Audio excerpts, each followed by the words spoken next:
Hello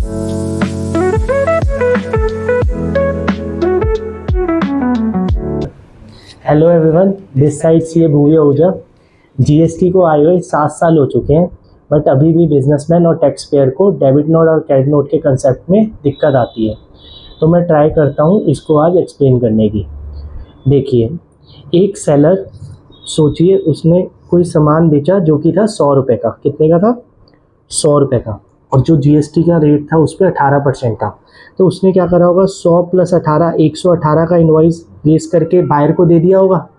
इस case में buyer क्या करेगा, 100 रुपये की अपनी परचेज बुक कर लेगा और 18 रुपये का जीएसटी या 2B में परचेजेस आएगी, इनपुट ले लेगा।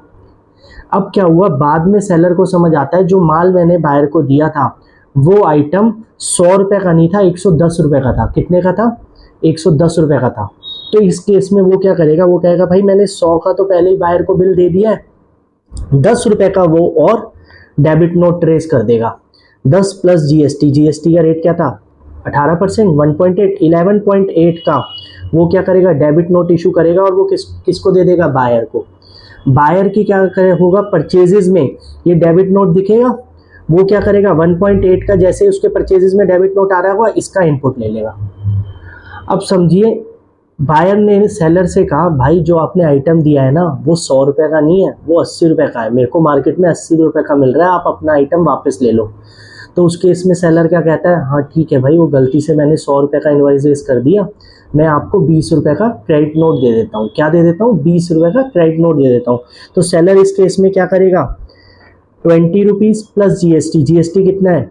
3.6, 23.6 का क्रेडिट नोट इशू कर देगा और किसको दे देगा? बायर को दे देगा।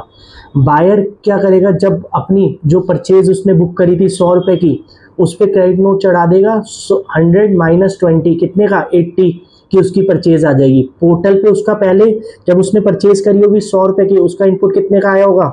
18 रुपये का। अब जब ये क्रेडिट नोट दिखेगा तो वो 3.6 था, उसके कॉरस्पॉन्डिंग क्या कर देगा? रिवर्सल कर देगा। अब सबसे ज़्यादा कंफ्यूजन इस केस में क्या होती है कि पोर्टल पे कौन रिपोर्ट करेगा। बेटा इस केस में ये समझ लो, सरकार ने को किसने टैक्स देना है? सेलर ने टैक्स देना है। सेल किसने रिपोर्ट करी थी? सेलर ने करी थी। तो इससे कॉरस्पॉन्डिंग डेबिट नोट और क्रेडिट नोट भी पोर्टल पे रिपोर्ट करने की किसकी रिस्पॉन्सिबिलिटी है? सेलर की रिस्पॉन्सिबिलिटी है। बायर को कुछ नहीं करना, उसने सिर्फ जो डॉक्यूमेंट्स रिसीव्ड हुए हैं उसके बेसिस पे इनपुट लेना है या इनपुट रिवर्स करना है। बायर परचेज के केस में कुछ नहीं कर सकता। सेलर सरकार को कहेगा जी मैंने पहले 18 रुपये का आपको टैक्स दे दिया था 100 रुपये की सेल पे, अब जो वो सेल थी वो 100 की नहीं थी, 110 की थी, तो वो 10 रुपये के डेबिट नोट से 1.8 का जो और जीएसटी बनता है वो सरकार को दे देगा।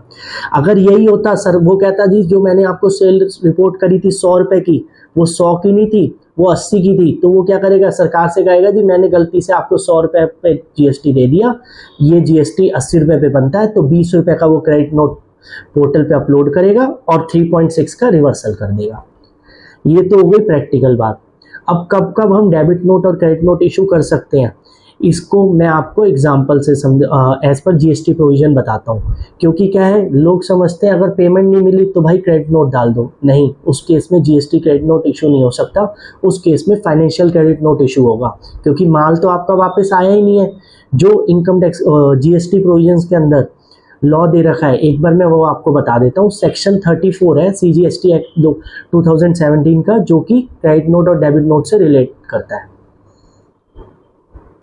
देखिए, section 34 credit note and debit note, section 34 of CGST act 2017, वो कहता है वेयर वन और more tax invoices have been issued for supply of any goods और सर्विसेज और both, taxable value or tax charge in that invoice is found to exceed the taxable value or tax payable in respect of such supply। वो कहता है taxable value या आपकी tax जो कि charge किया गया है उस इनवॉइस में वो एक्सेस पाया गया है, या फिर goods supplied are returned by the recipient। पहला केस क्या हुआ, जबकि टैक्सेबल वैल्यू गलती से ज्यादा रिपोर्ट कर दिया, टैक्स ज्यादा रिपोर्ट कर दिया। सेकंड केस क्या हुआ, जहां पर गुड्स रिटर्न हो गए हैं, ये आपकी क्या हो गई, सेल्स रिटर्न हो गई।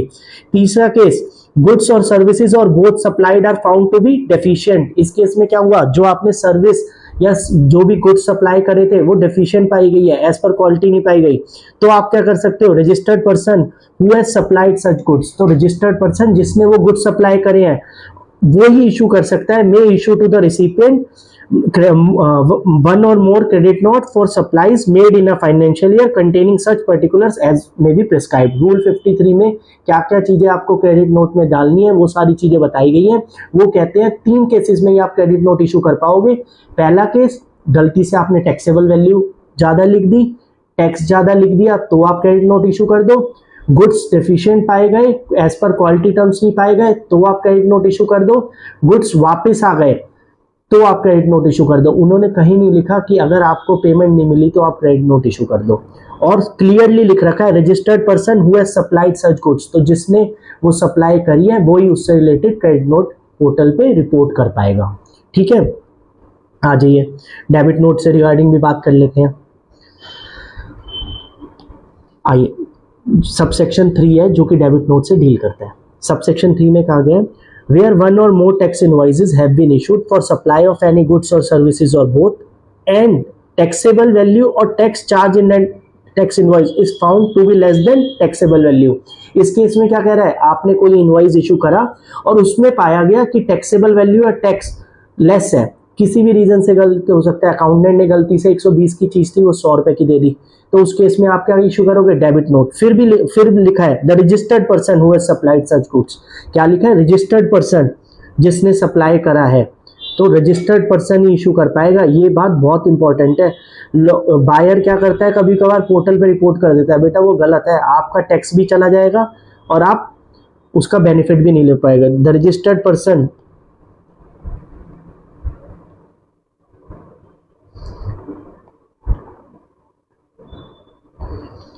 the registered person who has supplied such goods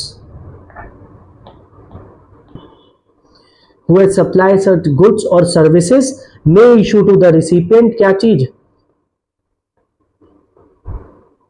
one or more debit note made in a financial year containing such particulars as may be prescribed। उन्होंने क्या है, डेबिट नोट या क्रेडिट नोट में क्या क्या चीजें डालनी है वो रूल 53 में बताया दिया है, वो सारी चीजें डालनी है। बाकी ये कहा है कि अगर किसी वजह से जो इनवॉइस इशू करा उसमें आपने टैक्स कम रिपोर्ट कर दिया या टैक्सेबल वैल्यू कम रिपोर्ट कर दी तो आप डेबिट नोट इशू कर सकते हो और उससे सरकार को जो भी एक्चुअल टैक्स लायबिलिटी बनती है वो कर सकते हो।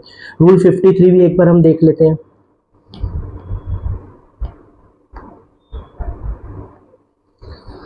रूल 53 में ये दे रखा है, एक क्रेडिट नोट या डेबिट नोट जो कि सेक्शन 34 जो कि अभी हमने ऊपर डिस्कस करा था वो फॉलोइंग पर्टिकुलर्स कंटेन करेगा, name, address, GSTN of tax, GSTN of supplier, ठीक है, नेचर ऑफ डॉक्यूमेंट, नेचर क्या हो गया, debit note, consecutive serial number, आप अपनी क्रेडिट नोट की और डेबिट नोट की एक सीरीज चलाओगे फॉर द फाइनेंशियल ईयर। ये नहीं कि पहला डेबिट नोट 2 नंबर फिर 10 नंबर, जो उनसे आता है सामने वाले ने बाई चांस बायर ने दे दिया तो आप उसी को चला देते हो, नहीं, जो सप्लायर है उसकी सीरीज चलेगी और वही पोर्टल पे रिपोर्ट होगी। कितने डिजिट की, नॉट एक्सीडिंग 16 कैरेक्टर्स, ये सारी चीजें, स्पेशल नंबर्स और ये सब से हो सकता है। Date of issue of document, debit note और क्रेडिट नोट की डेट होनी चाहिए।